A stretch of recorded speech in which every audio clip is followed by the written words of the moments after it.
Ujumbe ambao leo tunaanza series ya kwanza. Tunda la wakati wako katika mti wa uzima.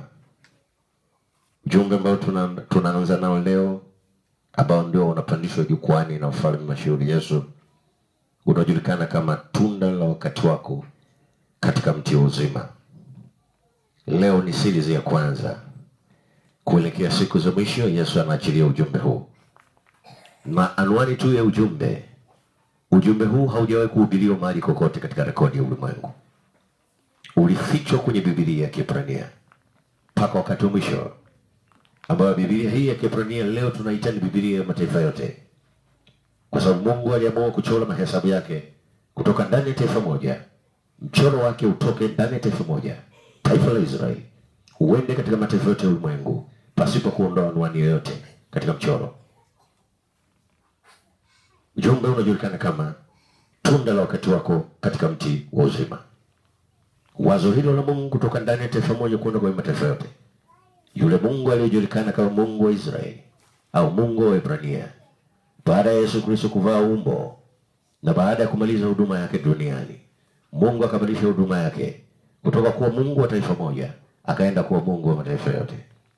Hapo tunazungumza habari zake ni Yesu. Na ndio maana aliposhuka siku ya Pentekoste, alianza hatua ya ukombozi kwa kuwabadilisha watu kutoka kwenye mifumo mbalimbali ya ulimwengu, kutoka kwenye kila lugha, taifa, jamaa na kabila. Mtapata zote. Huyu ni Yesu asiyebadilika. Ni Mungu mashuhuri ambaye hawezi kubadilika wakati wote. Amekuwa hivyo katika michoro yake. Kwa kutoka kwenye Biblia ya Kiebrania ambayo tunaita leo Biblia ya watu wa mataifa yote, Bwana alichora mchoro huu, na ujumbe huu ulifichwa katika mahesabu kutoka zamani, kutoka enzi zile za manabii. Lakini kabla ya enzi za manabii, kutoka kwenye zama za roho, kutoka kwenye zama za roho kuja katika zama za maumbo za Agano la Kale ambapo tunaita zama za manabii, kutoka zama za manabii za Agano la Kale kuja katika zama za mitume Agano Jipya. Na yote mawili sawa katika michoro. Ndio maana ujumbe unajulikana kama tunda la wakati wako katika mti wa uzima. Tunda la wakati wako katika mti wa uzima. Utangulizi wa ujumbe. Utangulizi wa ujumbe. Naomba unisikilize vizuri sana. Utangulizi wa ujumbe. Mti wa uzima ni neno la Mungu ambalo ndilo mbegu halisi kutoka kwenye Agano la Kale kuja katika Agano Jipya. Narudia tena. Mti wa uzima unaotajwa kwenye anwani ya ujumbe huu. Mti wa uzima ni neno la Mungu ambalo ndilo mbegu halisi kutoka kwenye Agano la Kale kuja Agano Jipya. Mbegu hii au mbegu hiyo itaishi. Watu wamenipata uzuri? Amini, mbegu hiyo au mbegu hii utarishi wake ulithibitishwa pasipo shaka katika wazo kuu la Mungu lisilo na itilafu na wazo kuu la Mungu lisilobadilika, ambako mchoro wake aliamua kuchora kutoka kwenye lugha ya maumbo au mchoro wa maumbo wa Agano la Kale kuja katika mchoro au kuja katika ufunuo wa Agano Jipya au tunaita Agano Jipya. Na mchoro huo ambao ulitoka kwenye Agano la Kale kuja kwenye Agano Jipya, jambo hilo halibadiliki kutoka kwenye Agano la Kale kuja kwenye Agano Jipya. Watu wamenipata vizuri? Mti wa uzima una mbegu yake halisi ambayo ni Yesu Kristo. Narudia tena.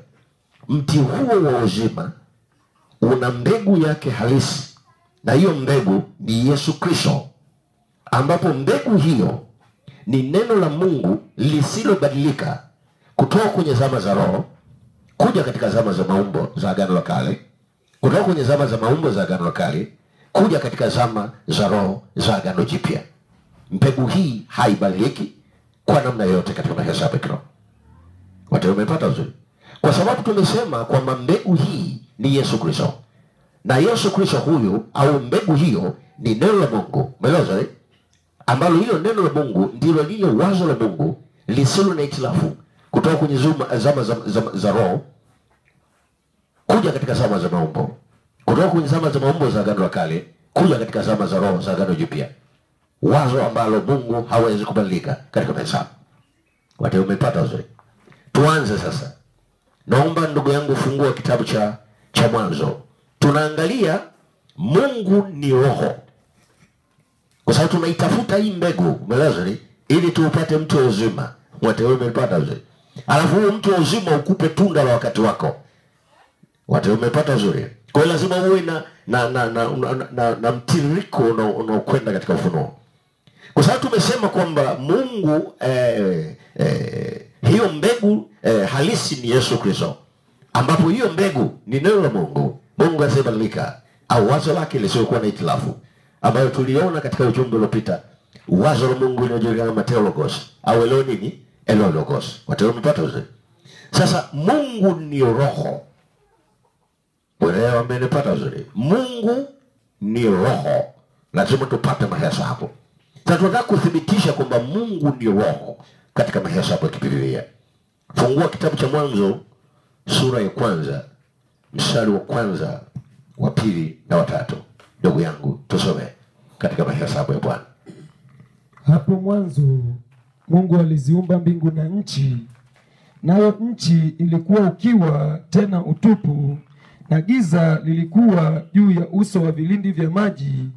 Roho ya Mungu ikatulia juu ya uso wa maji. Mungu akasema, iwe nuru. Hapo nisikilizeni vizuri wateule, sawa?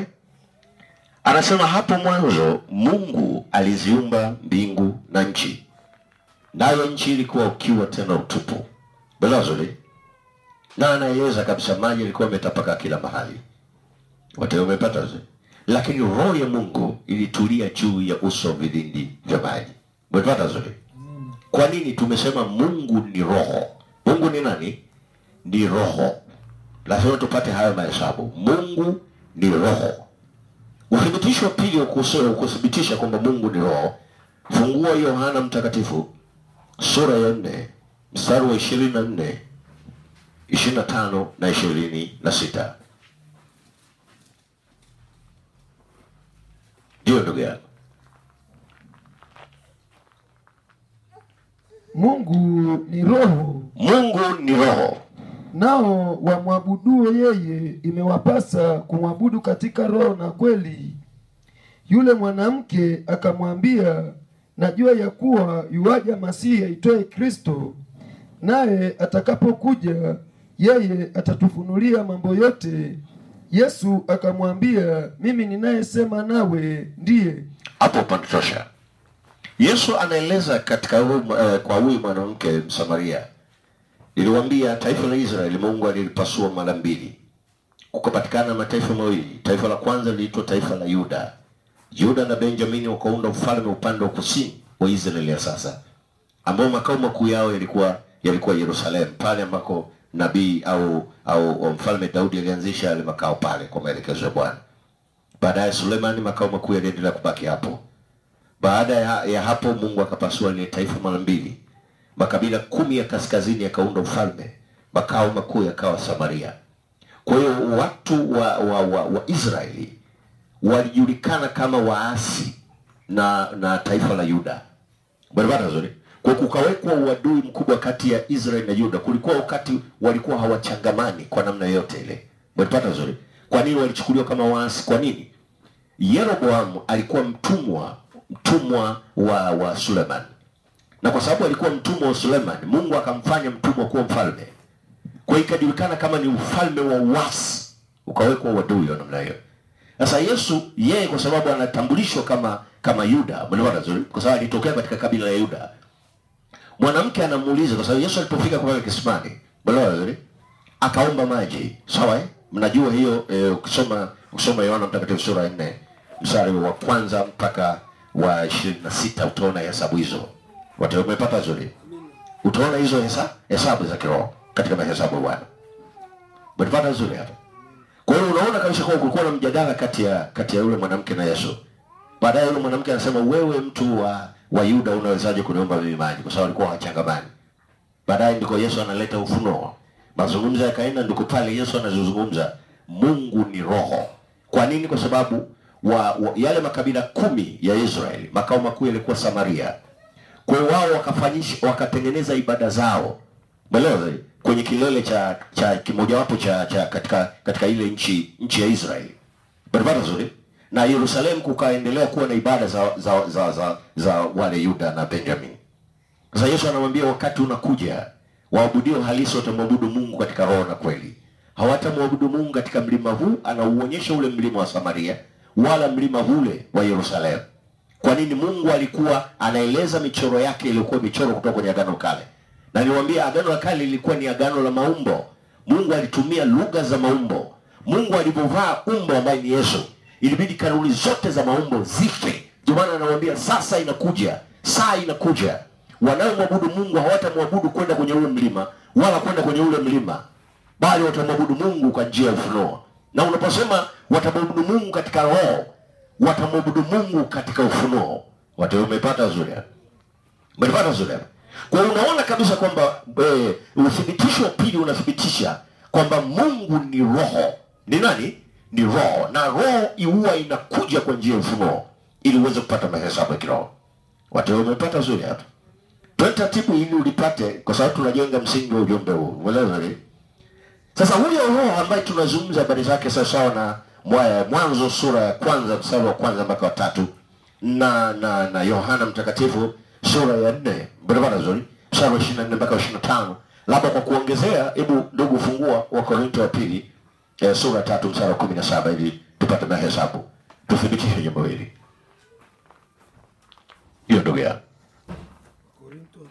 Wakorintho wa pili sura ya 3 mstari wa 17.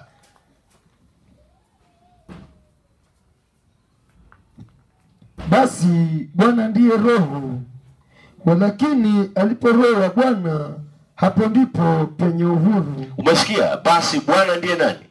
Ndiye roho. Umepata vizuri? Na palipo na roho wa Bwana, hapo pana nini? Uhuru. Kwa nini? Roho wa Bwana huleta ufunuo. Roho wa Bwana huleta jawabu. Umepata vizuri hapa? Taratibu uweze kulipata teule katika kuelekea kwenye siri mashuhuri ya Yesu kuelekea moja siku za mwisho. Basi huyo roho ambaye tunazungumza habari zake sawa na Wakorintho wa pili sura ya 3 mstari wa 17, Yohana Mtakatifu sura ya 4 mstari wa 24 mpaka 26, na Mwanzo sura ya 1 mstari wa 1 mpaka 3. Huyo roho ambaye ndiye aliyetumia michoro ya Agano la Kale. Niliwaambia hivi, Agano la Kale Mungu alikuwa katika roho, akayatumia maumbo kuchora siri ya ukombozi, kufunua zama za roho zinazokuja katika agano linalokuja ambao ni Agano Jipya. Watu umepata zuri hapa.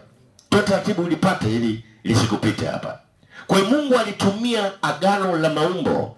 Mungu akiwa katika roho akatumia maumbo, akaweka siku, akaweka aina ya mavazi, kwamba watu wavae mavazi aina moja. Umepata zuri? Aliwaruhusu Waebrania wasinyoe ndevu. Waume wa Kiebrania walikuwa wanafuga mandevu. Umeelewa? Ndevu, yes. Kwa nini? Kwa sababu walikuwa wanamtangaza mfalme mashuhuri Yesu, Mungu atakayekuja katika maumbo. Kwa nini? Kwa sababu walikuwa wanatumia lugha ya maumbo kutangaza kitu kinachokuja, kwamba Mungu atavaa umbo duniani. Watu umepata zuri? Na ndio maana aliweka sheria za maumbo. Barabara zuri. Kwa nini? Zote zilikuwa zinatabiri mahesabu. Aliwaambia ukilima shamba utapanda mbegu ya aina moja. Walikuwa hawezi kuchanganya mbegu katika shamba moja. Ulikuwa kama ni shamba la mzabibu linabaki kuwa la mzabibu. Kama ni shamba la tini linabaki kuwa la tini. Kama ilikuwa ni shamba la ngano linabaki kuwa la nini? La ngano. Walikuwa hawachanganyi mbegu. Kwa nini? Mungu alikuwa anatabiri katika zama zinazokuja kwamba ujumbe wake utakaoshuka siku ya Pentecost utakwenda katika mataifa yote, hautachangamana na mifumo ya dunia. Watu umepata zuri hapa. Kwa hiyo alitumia lugha za maumbo kuchora mahesabu hayo ili kuonyesha utakatifu wa Mungu, kwamba Mungu asiyebadilika kutoka kwenye zama za roho kuja katika zama za maumbo ya Agano la Kale hawezi kubadilika. Sasa hilo lilikuwa ni Agano la Kale. Utimilifu wa Agano la Kale ilimbidi Mungu sasa aliyetumia maumbo yote ya muda, ya watu, ya wanyama, ya ndege, mwelewa nzuri, ya maeneo, kila namna, ilimbidi Mungu mwenyewe Yesu avae umbo atoke duniani. Mlipata zuri hapa. Na alipovaa umbo ni lazima kanuni zote za maumbo zinakufa ili afunue mambo kutoka kwenye kanuni ya roho, ama kanuni ya maumbo kwenda katika ufunuo wa roho. Mungu asiyebadilika katika mahesabu ya kiroho. Kwa ndiko sasa Mungu akavaa umbo, yani Mungu akafanyika kuwa mwili ili atengue kanuni za sheria zitokanazo na maumbo, sheria zitokanazo na matendo yasiyotokana na kusaidiwa na Roho wa Bwana. Kwa sababu Waebrania hawakuwa na Roho wa Mungu ndani, walikuwa wanatekeleza sheria ya Mungu kwa njia ya maumbo. Ilikuwa ni ngumu kwao. Leo sisi tuna mtu kama tuna Roho wa Mungu anaingia ndani, alafu yeye anakusaidia kuleta ufunuo na kuishi sawa na Bwana katika mahesabu kiroho. Watu wamepata uzuri. Menelewa hapo. Tuwe taratibu ulipate. So, kwa hiyo Mungu huyu ambaye tunasema Mungu ni roho, ikabidi Mungu afanyike kuwa mwili aweze kuja kwetu. Naomba ufungue ndugu yangu Yohana Mtakatifu sura ya kwanza mstari wa 14. Yohana Mtakatifu sura ya kwanza mstari wa 14. Yohana Mtakatifu sura ya kwanza mstari wa 14. Tusome ndugu yetu. Naye neno alifanyika mwili akakaa kwetu. Yes. Nasi tukauona utukufu wake, utukufu kama wa mwana pekee atokaye kwa Baba, amejaa neema na kweli. Umesikia hiyo? Anasema naye neno akafanyika nini? Akafanyika umbo, kwa lugha nyingine. Naye neno akafanyika mwili. Bela zuri hapa. Akakaa kwetu. Mungu mashauri Yesu. Sasa nataka watu waelewe kwamba neno aliyefanyika mwili ni nani katika mahesabu. Bela zuri hapa. Fungua Yohana Mtakatifu sura ya kwanza mstari wa kwanza. Hebu tusome pia hapo. Hapo mwanzo kulikuwako neno. Amina. Naye neno alikuwako kwa Mungu. Naye neno alikuwa Mungu. Anasema hapo mwanzo kulikuwako na neno. Naye neno alikuwa kwa nani? Kwa Mungu. Naye neno alikuwa nani? Mungu. Funuzi huyu Yesu tunazungumza habari zake. Tunataka kuona hili neno linapokuja, yani Mungu sasa kashatoka kwenye zama za roho, sasa kavaa umbo. Ndio tunamwangalia katika mahesabu Mungu aliyevaa umbo na mamlaka yake na uweza wake, ili huyo Mungu aliyefanyika kuwa umbo, hilo umbo ndio ile mbegu ya uzima, mbegu ya ule mtu uzima katika mahesabu ya kiroho. Ili sasa tuweze kupata mkokotoo wa kimahesabu, kupata lile tunda la wakati wako katika mtu uzima. Lazima tumkokotoe ili tuweze kupata mahesabu haya. Kwa hiyo anasema hapa pasipo shaka tunasema neno akafanyika mwili. Na huyo neno ni nani? Tumeona hapo mwanzo kulikuwa kuna neno. Naye neno alikuwa kwa Mungu, na huyo neno alikuwa nani? Alikuwa Mungu mkuu Yesu. Watu wamepata vizuri hapa. Mnanielewa vizuri? Sasa fungua ndugu yangu ili tuunganishe mahesabu haya ili watu waweze kujua kwamba tunazungumza habari za mwamba mshauri Yesu, funuzi za mambo. Mungu mkuu, Mungu wa zama zote. Naomba fungua Biblia yako ndugu. Fungua kitabu cha Korinto pili sura ya 5 mstari wa 18 mpaka 19. Hebu tusome pia. Korinto pili sura ya 5 mstari wa 18 na 19. Ndio. Lakini vyote pia vyatokana na Mungu. Lakini vyote pia vyatokana na Mungu. Aliyetupatanisha sisi na nafsi yake. Aliyetupatanisha sisi na nafsi yake kwa Kristo. Naye alitupa huduma ya upatanisho. Amina. Yaani Mungu alikuwa ndani ya Kristo akiupatanisha ulimwengu na nafsi yake. Umesikia hivi? Yaani Mungu alikuwa ndani ya Kristo. Na tumepata jawabu hapa, Mungu ni roho. Roho ya Mungu ilikuwa ndani ya Kristo. Niliwaambia hivi, njoo ndugu Jimmy. Au njoo ndugu yangu Samuel hapa. Niwaonyeshe jambo moja hapa ili watu waweze kupata mahesabu ya kiroho. Na hiki ndicho kinawachowashangaza watu wengi duniani. Huyu ndugu, mmemwona huyu? Huyu anaitwa Samuel, sawa? Roho ya Mungu ikiingia ndani ya Samuel katika 100%, huyu jamaa atakuwa Kristo. Barabara zote. Kristo maana yake ni neno linalotaja anwani ya Masihi. Na Masihi maana yake ni mtu aliyepakwa mafuta. Na mafuta yanayotajwa sio mafuta ya mzeituni. Mafuta ya mzeituni ya Agano la Kale yalitumika kutangaza kuja kwa yule roho wa kweli, ambaye huyo roho atafanyika kuwa umbo ili aweze kuthibitisha ufunuo. Kutoka kwenye lugha ya maumbo kuja katika ufunuo wa roho kwenye Agano Jipya. Ndio maana Yesu alipotokea akaitwa Kristo. Kwa nini? Kwa sababu alikuwa na haki zote. Kwa nini? Mungu mkuu Yesu yeye mwenyewe, roho yake ilikuwa katika utimilifu ndani ya umbo. Kwa sababu Mungu ni roho. Umbo lilikuja kwa ajili ya kutengua dhambi. ili afanyike kuwa dhabihu, atengue dhambi duniani. Baada ya hapo yeye atarudi katika enzi yake. Ndio maana leo tunapozungumza Yesu yuko kwenye enzi yake juu, amerudi katika enzi yake. Wote umepata? Ndio maana sisi leo tunafanyika kuitwa Wakristo, ni viungo vinavyounga ule mwili ambao Yesu alifanya kuwa dhabihu, ili sisi tuweze kupata wokovu. Tunazungumza habari za Yesu, funuzo mambo. Ndio maana leo huyu ndugu Samuel hawezi kumpokea Roho Mtakatifu kwa 100%. Kwa nini hatuwezi kuwa na makristo wawili ndani ya ufalme? Mnapata zuri? Lazima tuwe na Kristo mmoja tu ambaye ni Yesu, funuzo mambo. Ndio maana huyu leo atampokea Roho Mtakatifu kwa sehemu. Mnaelewa zuri?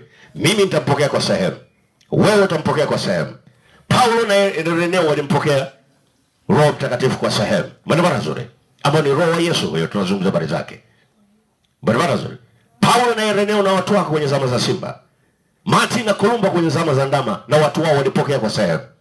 Martin Luther na John Wesley katika zama za mwanadamu walimpokea Roho Mtakatifu kwa sehemu. Zama za tai, Elia Ome, William Branham na Elia Ome tano, tutampokea Elia Ome tano na watu wao watampokea Roho Mtakatifu, Roho wa Yesu kwa sehemu, ili kumtambulisha Mungu mkuu ambaye ni Yesu. Tunazungumza habari zake.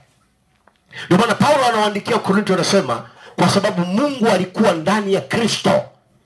Mungu ni roho, ilikuwa ndani ya Kristo ili aupatanishe ulimwengu na nafsi yake mwenyewe, ili wewe na mimi leo tupate wokovu, ili Paulo na Ireneo na watu wao wapate wokovu, ili Martin na Columba na watu wao wapate wokovu, ili Martin Luther na John Wesley na watu wao wapate wokovu, ili William Branham na Elia Ome tano wapate wokovu. Ili bidi Mungu afanye anwani hiyo ili wewe uweze kupata wokovu.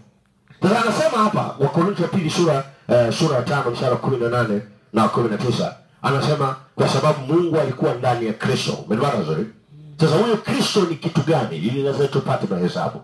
Ndugu, fungua Biblia yako. Naomba uanze na chuo cha nabii Isaya. Isaya sura ya 7 mstari wa 14. Tusome hapo ndugu yangu. Isaya chuo cha nabii Isaya sura ya 7 mstari wa 14, ndio tusome.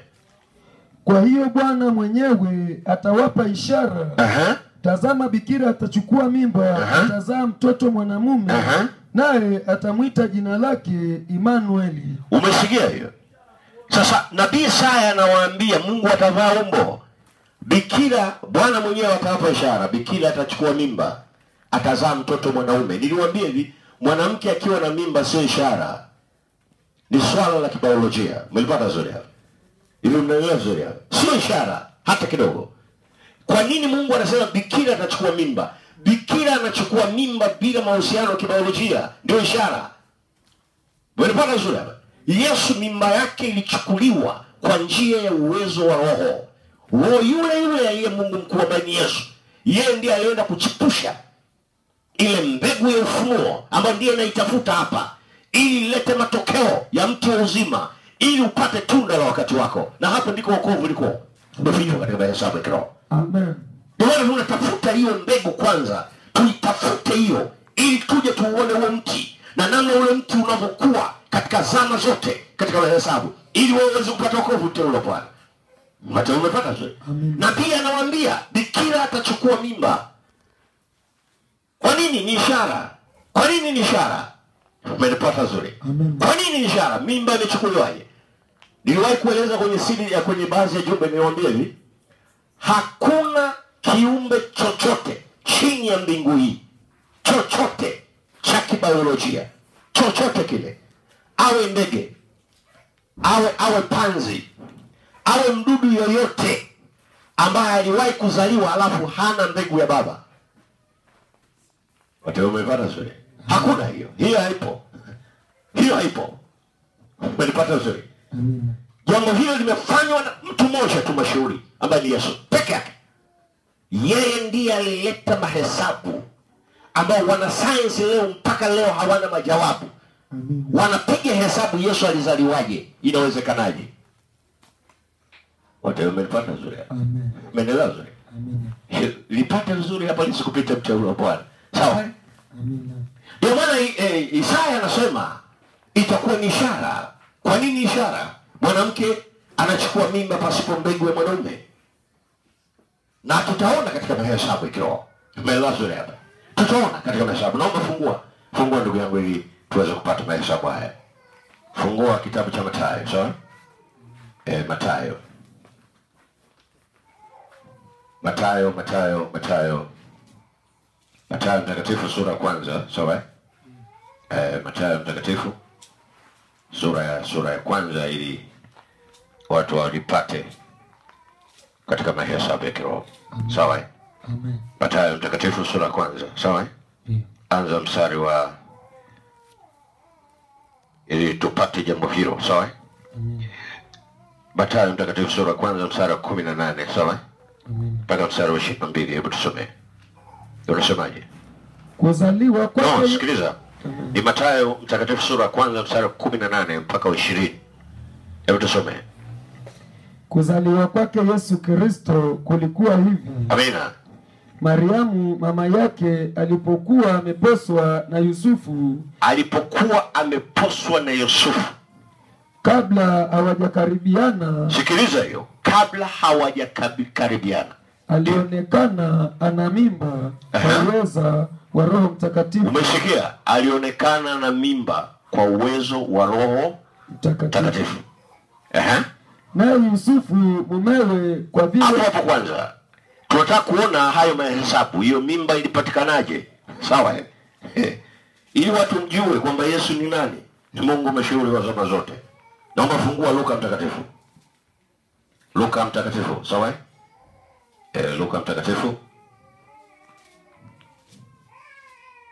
Luka mtakatifu, sawa? Fungua Luka mtakatifu ili tuweze kupata mahesabu, sawa? Tuanze na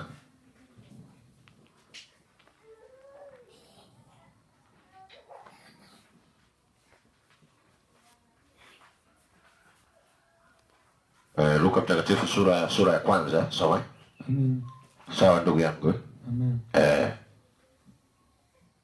Anza mstari wa 26, sawa? Luka mtakatifu sura ya kwanza mstari wa 26 mpaka mstari wa 38. Hebu tusome.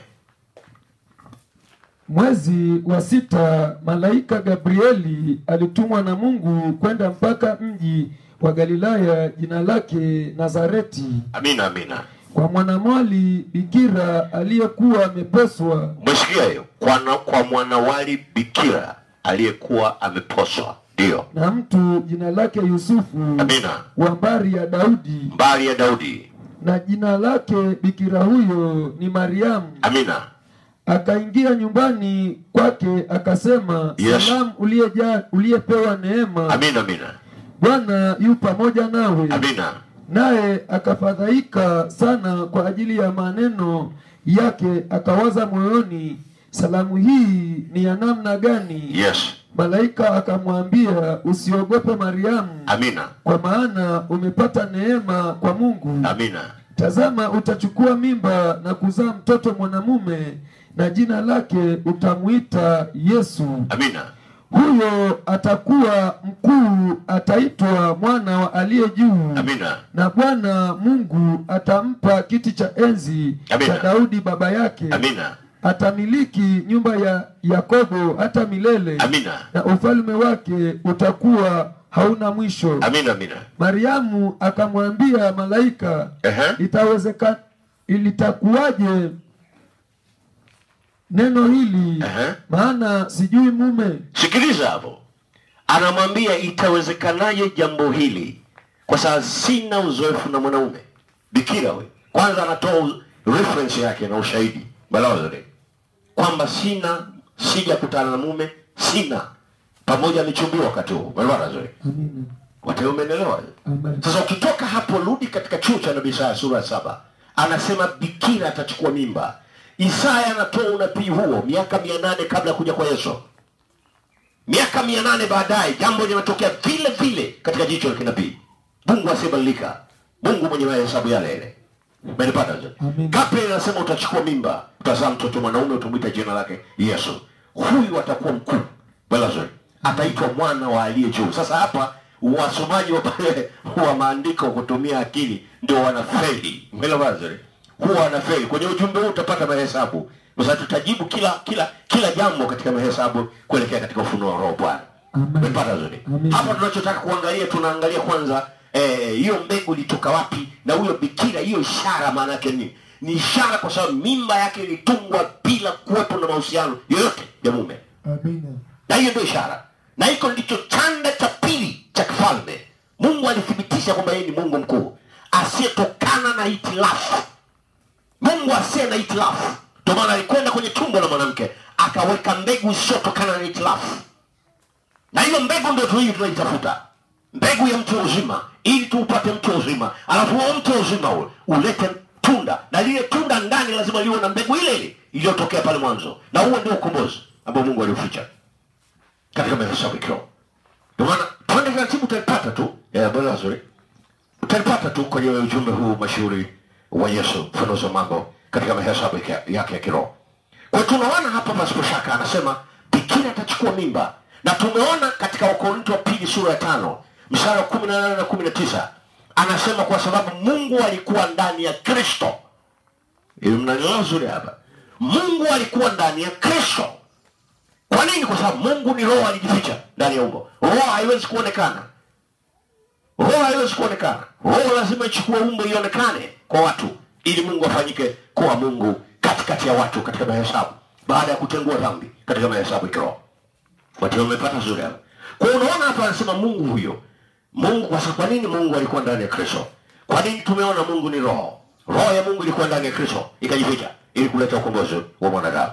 Sasa tunakuona kutoka kwenye chuo cha nabii Isaya sura ya 7 mstari wa 14 anasema bikira atachukua mimba, atazaa mtoto mwanaume, naye watamwita jina lake nani? Emmanuel. Sawa? Rudi fungua chuo cha nabii Isaya sura ya 8 mstari wa 8. Chuo cha nabii Isaya sura ya 8 mstari wa 8. Uone mahesabu ya kiroho wateule. Amina. Kuelekea kwenye ujumbe mashuhuri kabisa. Tunda la wakati wako katika mti uzima. Na hilo tunda wakati unalila lazima uwe na ushahidi mbegu ilikotokea kule. Yaani wakati unakula chungwa lazima uangalie umetoka kwenye asili kule, kuna mbegu ilikufa kule chini. Alafu unalila tunda lake, na lile tunda uthibitisho wakati unakula lazima uone mbegu zile zile zilizotokana na mbegu moja iliyokufa pale mwanzo. Na hapo ndiko siri ya ukombozi. Leo watu wanakula matunda, lakini ukiangalia kwenye chanzo chake unaona tunda unalokula na kilichotokea kule mwanzo ni vitu viwili tofauti. Huwezi kupata wokovu. Ndio maana ujumbe huu Yesu anauleta kuweka anwani maalum, kuonyesha watu kwamba ni Mungu asiyebadilika, kutoka kwenye zama za roho kuja katika zama za mambo, kutoka kwenye zama za mambo kuja katika zama za roho za Agano Jipya. Mungu asiyebadilika. Amen. Bwana, tusomee chuo cha nabii Isaya sura ya 8 mstari wa 8. Ndio ndugu yangu. Naye atapita kwa kasi na kuingia Yuda. Atafurika na kupita katikati, atafika hata shingoni.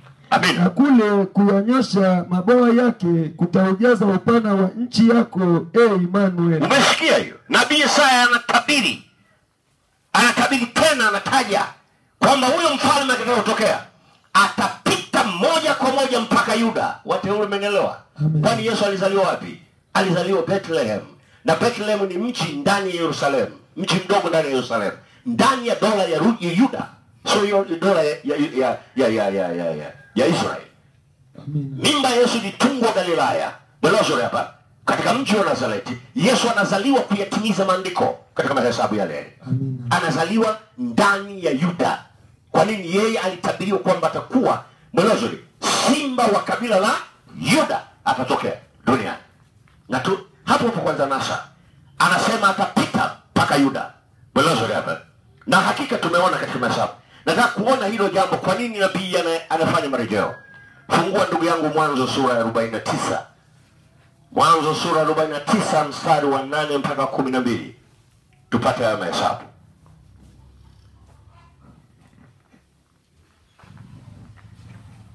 Ndio ndugu yangu. Mwanzo sura ya 49. Amina. Mstari wa 8 mpaka 12. Ndio. Yuda, ndugu zako watakusifu. Huyu ni Yakobo wakati kabla hajafariki. Sasa yuko Misri, na Misri niliwaambia ni Afrika. Alikuwa hapa Afrika. Belazuri hapa. Hii unabii unaoona hapa ulitokea Afrika. Belazuri hapa. Leo tunausoma hapa, tunauleta katika mahesabu ya kiroho. Ulitokea kwenye ardhi hii Afrika.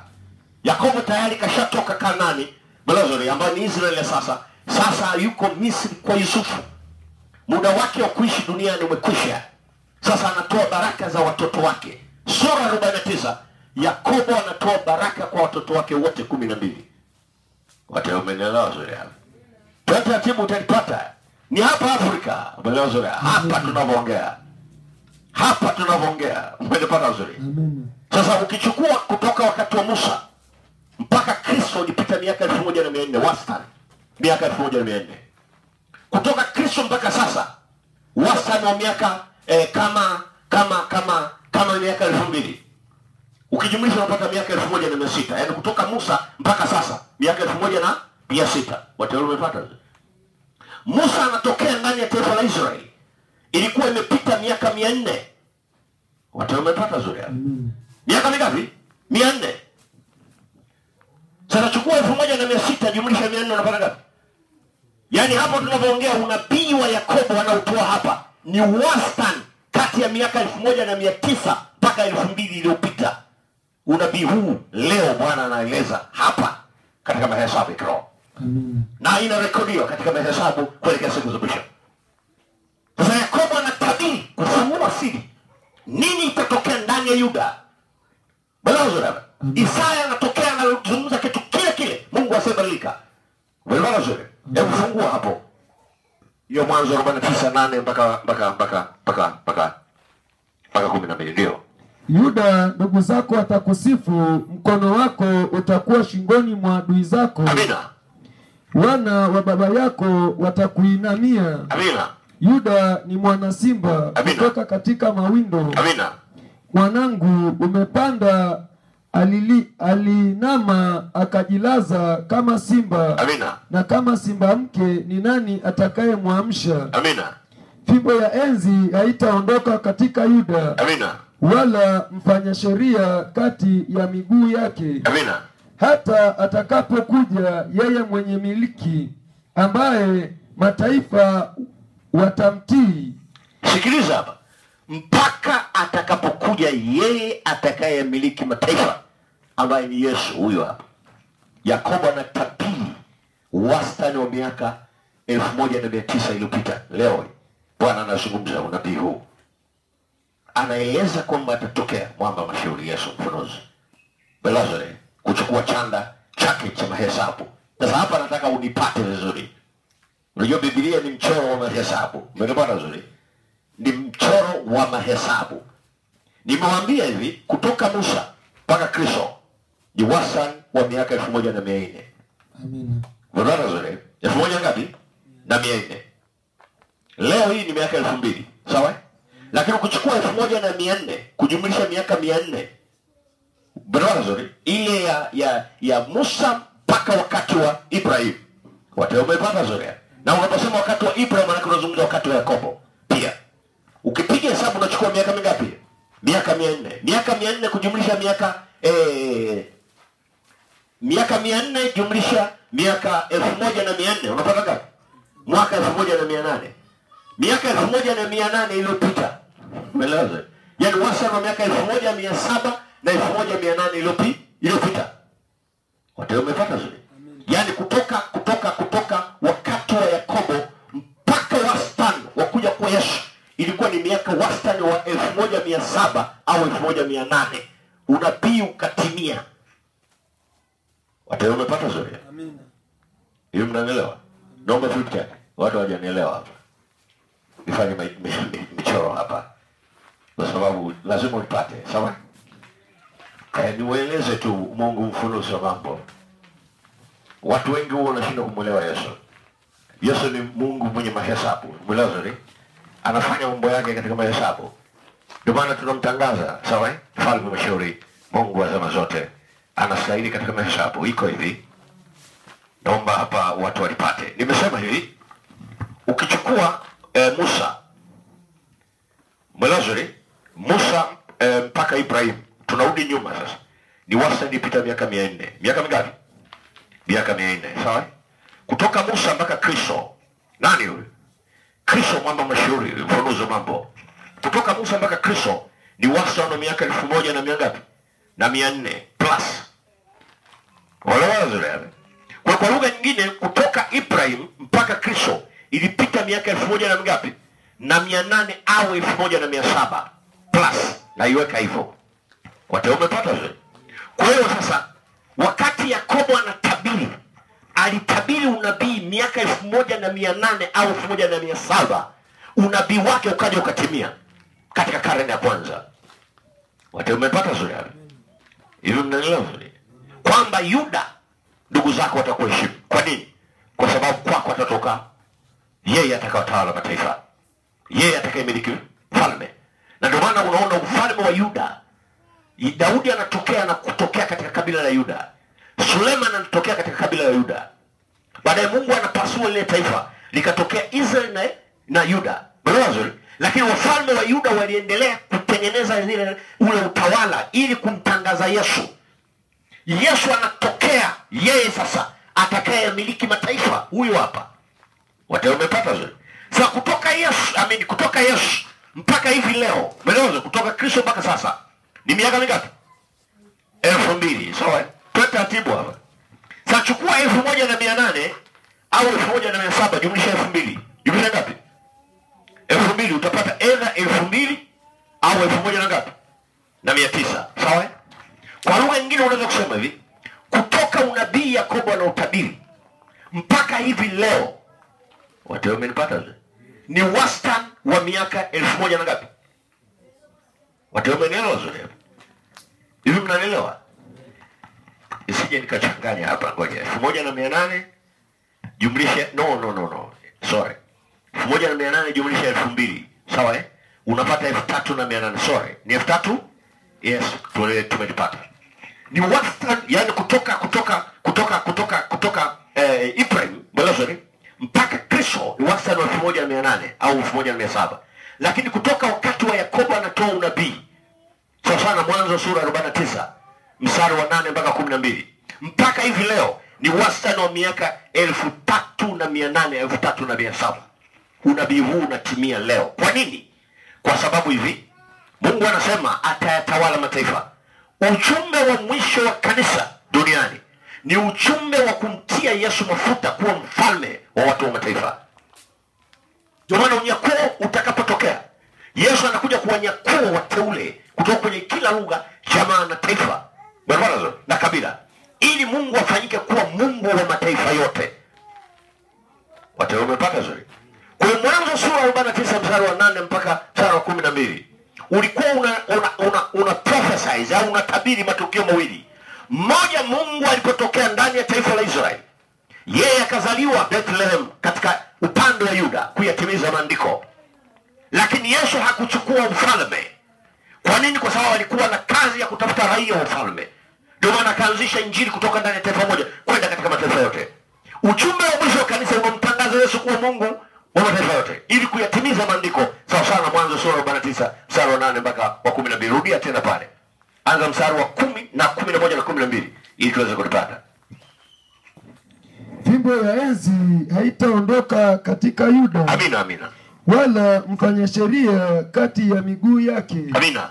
Hata atakapokuja yeye mwenye milki. Amina. Ambaye mataifa watamtii. Sikiliza, ambaye mataifa yatatii. Ndio. Atafunga punda wake katika mzabibu. Hapo panatosha. Barabara. Yeye atakayewamiliki watu wa mataifa, ambaye ni Yesu. Ujumbe wa mwisho wa kanisa ni kumtangaza Yesu kuwa ni mfalme mashuhuri. Ndio maana ujumbe wa mwisho ni ujumbe wa mraba, unamtangaza Yesu kuwa ndiye Bwana mkuu, anatangazwa kama jemedari mkuu, anatangazwa kama Mungu mkuu, na anatangazwa kama mfalme mkuu. Lakini Bwana wa nani? Bwana wa mataifa yote, jemedari wa mataifa yote, barabara sura, Mungu wa mataifa yote na mfalme wa mataifa yote. Naomba tuchore kidogo. Hebu nipe nyingine hapa. Inakuwa hivi. Huyu Yesu ambaye tunazungumza habari zake, inakuwa hivi. Unachora mraba wako, marefu na mapana ni sawa, sawa? Hapa katikati anakaa Yesu, funuzo mambo. Mkono wako wa kuume wa mraba. Yesu anaitwa Bwana wa mataifa yote. Alijulikana kama Bwana wa taifa la Israeli. Kupitia ujumbe huu ambao tunazungumza, Yesu anatoka kuwa Bwana wa taifa moja, anakuja kuwa Bwana wa mataifa yote. Hapa anakuwa jemedari mkuu. Alikuwa jemedari wa taifa la Israeli. Sasa anaenda kuwa jemedari wa mataifa yote. Watu wamepata zuri. Yeye anajulikana kama Mungu mkuu. Mungu nani? Mkuu. Alikuwa Mungu mkuu wa taifa la Israeli. Leo anafanyika kuwa Mungu mkuu wa mataifa yote. Hapa anakuwa mfalme mkuu. Alijulikana mfalme wa taifa, lakini leo anajulikana kama mfalme wa mataifa yote. Hapa ni Yesu tunazungumza habari zake. Kwa hiyo unaona Yakobo anatoa unabii katika Mahesabu, na unabii wake unaumana na unabii wa Isaya sura ya 7 mstari wa 14 na Isaya sura ya 8 mstari wa 8. Rudia pale Isaya 8 mstari wa 10 tupate mahesabu ya kiroho. Ndio Isaya 8 mstari wa 10 unasemaje? Fanyeni shauri pamoja, nalo litabatilika. Amina. Semeni neno, lakini halitasimama. Yes. Kwa maana Mungu yu pamoja nasi. Sikiliza, fanyeni jambo lolote, halitaweza kusimama. Fanyeni jambo lolote la kuleta Biblia mpya na uchafu wa dunia, halitasimama. Kwa nini? Kwa sababu Bwana upande wetu yu pamoja nasi. Kwa hiyo ukichukua chuo cha nabii Isaya sura ya 7 mstari wa 14, sura ya 8 mstari wa 8 na sura ya 8 mstari wa 10, utagundua kwamba bikira atazaa mtoto mwanaume, ataitwa jina lake Emanueli. Emanueli maana yake ni nini? Unaipata kwenye chuo cha nabii Isaya 8 mstari wa 10, anasema Mungu yu pamoja nasi. Ndio maana Emanueli maana yake ni Mungu pamoja nasi. Chuo cha nabii Isaya alikuwa anaelezea Mungu atakayechukua umbo ambaye atakuja katika mahesabu ya kiroho. Rudi pale kwenye Mathayo mtakatifu sura ya 1 mstari wa 23 utusomee. Anza mstari wa 22 na 23 pia. Hayo yote yamekuwa ili litimie neno lililonenwa na Bwana kwa ujumbe wa nabii akisema, tazama, bikira atachukua mimba, naye atazaa mwana, nao watamuita jina lake Emanueli, yaani Mungu pamoja nasi. Umesikia hiyo? Huyu ni Gabrieli anamtokea, sawa Wote umepata zaidi. Amemtokea mzee Yusufu. Anasema kwa sababu Yusufu alipogundua kwamba Mariamu ana mimba na hajui mimba imetoka wapi, aliazimia moyoni mwake kumwacha kwa siri. Kwa sababu yeye alikuwa ni mtu mwenye hekima asiyependa kutoa aibu za watu. Sasa wakati anafikiria mpango, ilimbidi Gabrieli amtokee. Akamtokea katika ndoto ya usiku. Akamwambia, sikiliza, mkeo ana mimba, lakini kwa uwezo wa Roho. Usimwache mkeo, chukue. Kwa sababu kuna kusudi maalum. Ndio maana sasa ilibidi Gabrieli afanye marejeo ya kibiblia. Anasema hii imekuwa kwa sababu nabii alitabiri habari hizo. Na Yusufu alikuwa ni mtu wa imani, alikuwa anafuata ile imani, pamoja ilikuwa ni imani zilizochanganywa, lakini bado alikuwa na msimamo fulani ndani ya taifa ndani ya taifa la Israeli. Kumbuka wakati huo Yusufu anaishi Galilaya kule Nazareti, lakini yeye ni Bethlehem, yeye ni mtu wa Yuda. Kwa alikuwa anajua mahesabu yote, alikuwa anajua lazima Kristo atazaliwa, na yeye alikuwa ni Bethlehem. Mnapata sura yake. Taratibu ulipate katika mahesabu kiroho. Yeye alikuwa ni Bethlehem. Kwa lugha nyingine yeye alitokea kwenye mbali ya Daudi. Mbali ile ya kifalme ya Daudi. Ndio maana Yesu anatokea ndani ya ile ili kuleta ufanano, ili apate haki ya kuondoa dhambi duniani katika mahesabu. Ili Mungu afanyike kuwa Mungu wa mataifa yote katika mahesabu kiroho. Wataona mnapata sura. Anasema bikira atachukua, hii ilinenwa na nabii kwamba tazama, bikira atachukua mimba, atazaa mtoto mwanaume. Balazari, nao watamwita jina lake nani? Emmanuel, yaani Mungu pamoja nasi. Kwa nini Mungu pamoja nasi? Mungu alifanyika kuwa umbo. Unarudi kwenye Wakorintho wa pili sura ya 5 mstari wa 18 na 19. Anasema kwa sababu Mungu alikuwa ndani ya Kristo. Watu wamepata zuri. Mungu ni nani? Mungu ni Roho, alijificha kuleta ile mbegu ya ukombozi katika mahesabu ya kiroho. Watu wamepata zuri. Leo ni siri za kwanza. Bwana anawabariki. Tunda la wakati wako katika mti wa uzima. Tunda la wakati wako katika mti wa uzima. Leo ni siri ya kwanza. Bwana anawabariki.